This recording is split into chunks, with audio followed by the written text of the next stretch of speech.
অফিসে বসে বসে কাজ করছে ফাহিম। সে অফিসে নতুন জয়েন হয়েছে। তার কাজ হচ্ছে গুরুত্বপূর্ণ ফাইলগুলো চেক করে অফিসের বসের কাছে নিয়ে যাওয়া এবং ফাইলে সাইন শেষে সেটা ম্যানেজারের কাছে ফেরত দেওয়া। ফাহিম এখনো অফিসের সবকিছু ঠিকঠাক চেনেও না, খুব একটা কারোর সাথে পরিচয় হয়নি তার। তাকে প্রতিদিন যে মেয়েটা ফাইল দিয়ে যায় তার নাম নীলা। নীলা সুন্দরী, স্মার্ট, কিন্তু নীলাকে ফাহিমের ভালো লাগে না, কারণ নীলার আচার, ব্যবহার, পোশাক সবই দৃষ্টিকটু। সেদিন একটা ফাইল দিতে গিয়ে নীলা ফাহিমের গায়ের উপর পড়ে যায়। যদিও নীলা বলেছে সে পা মচকে পড়ে গেছে, কিন্তু ফাহিম ঠিকই জানে যে নীলা এটা ইচ্ছা করে বলেছে। প্রতিদিন কোনো না কোনো তালবাহানা করেই নীলা। ফাহিম যতটা পারে নীলাকে এড়িয়ে চলতে থাকে। একদিন ফাহিমের কাছে একজন অপরিচিত লোক আসে। ফাহিম তাকে চিনতে পারে না। লোকটা বসতে বসতে বলে, তোমাকে আমার একটা কাজ করে দিতে হবে। ফাহিম অবাক হয়ে জিজ্ঞাসা করে, কি কাজ? লোকটা একটা ফাইল বের করে ফাহিমকে বলে, এই ফাইলে বসের সিগনেচার লাগবে এবং সিগনেচারটা তোমাকে এনে দিতে হবে, যেটা তোমার জন্য খুব ইজি একটা কাজ। ফাহিম জিজ্ঞাসা করে, কি লেখা আছে ফাইলে?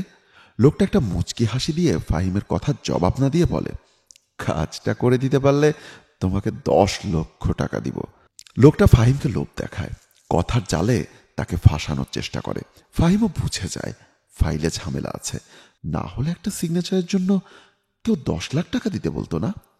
ফাহিম তাকে সাথে সাথে না করে দেয় এবং অপমান করে অফিস থেকে বের করে দেয়। কাজটা তুমি ভালো করলে না ফাহিম। এমনও তো হতে পারে 6 মাস পর দেখা গেল তোমার এখানে চাকরিটা আর হলো না। তখন তুমি কি করবে ফাহিম? রাস্তায় ভিক্ষা করবে? তার থেকে ভালো তুমি কাজটা করো। সামান্য একটা সিগনেচারই তো, এখনো সময় আছে। লোকটা কিন্তু বেশি দূর যায়নি, তুমি বললে আমি তাকে ডেকে এনে দিব। ফাহিম তখন ঠান্ডা কণ্ঠে বলল, আমি যদি কাজটা করি তাহলে তোমার লাভ কি? লাভ কিছু না ফাহিম, আমি তোমাকে পছন্দ করতে শুরু করেছি। তুমি কাজটা করলে ওই টাকা দিয়ে আমরা বিয়ে করব, তারপর একটা ব্যবসা দাঁড় করিয়ে দুজন একসাথে সারা জীবন থাকবো। কথাগুলো বলতে বলতে সে ফাহিমের গায়ে হাত দিতে থাকে। ফাহিম নীলার চোখের দিকে তাকিয়ে লোভ আর ঠকবাজিতা ছাড়া কিছুই দেখতে পায় না। ফাহিম নীলাকে একটা চট দিয়ে তার থেকে নিজেকে ছাড়িয়ে নেয়। তারপর কোনো কথা না বলে সেখান থেকে চলে যায়। পরদিন অফিসের বস ফাহিমকে ডেকে পাঠান। হঠাৎ ফাহিমের ডাক পড়ায় ফাহিম বেশ ভয়ে ভয়ে তার কাছে যায়। ফাহিম ভয় পাচ্ছিল, কারণ কালকে যে নীলাকে থাপ্পড় মেরেছিল সে বিষয়ে নীলা বানিয়ে বানিয়ে অভিযোগ করেনি তো। অফিসের বস ফাহিমকে জিজ্ঞাসা করলো, তোমার সাথে অফিসের চুক্তি যেন কি ছিল? এটা শোনার পর ফাহিম যেন আরো ঘাবড়ে গেল। প্রথমে স্যার 6 মাসের ইনকোর্স করতে হবে, তারপর কাজ পছন্দ হলে চাকরি কনফার্ম। সবে কমাস হয়েছে ফাহিম। স্যার মাত্র 10 দিন, বাকি 5 মাস 20 দিনের অপেক্ষা তোমাকে আর করতে হবে না ফাহিম। আজ থেকেই তোমার চাকরি কনফার্ম।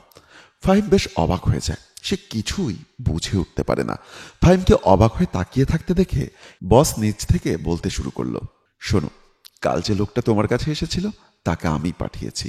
শুধু তাই নয়, নীলাকেও আমিই বলেছি তোমার সাথে যেন ক্লোজ হওয়ার চেষ্টা করে। আসলে আমি আমার কোম্পানির জন্য একজন সৎ, নিষ্ঠাবান ও চরিত্রবান মানুষ চেয়েছিলাম, কিন্তু পাইনি। তোমার আগে যারা এসেছিল তাদের সাথেও সেম কাজটাই আমি করেছি।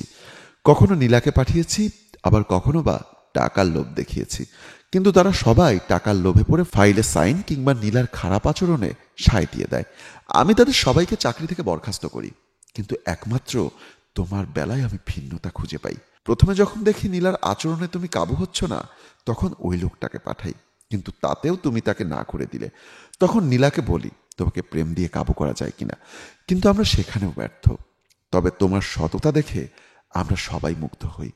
আমার মনে হলো তুমি আমার কোম্পানিতে চাকরি করার মতো যোগ্য লোক। ইউ আর ইন্টেলিজেন্ট মাই বয়। ফাহিম তার বসের কথা শুনে বাকরুদ্ধ হয়ে যায়। একটু পর নীলা এসে বলল, আমি আর বাবা তোমাকে কেমন চমকে দিলাম বলো তো ফাহিম?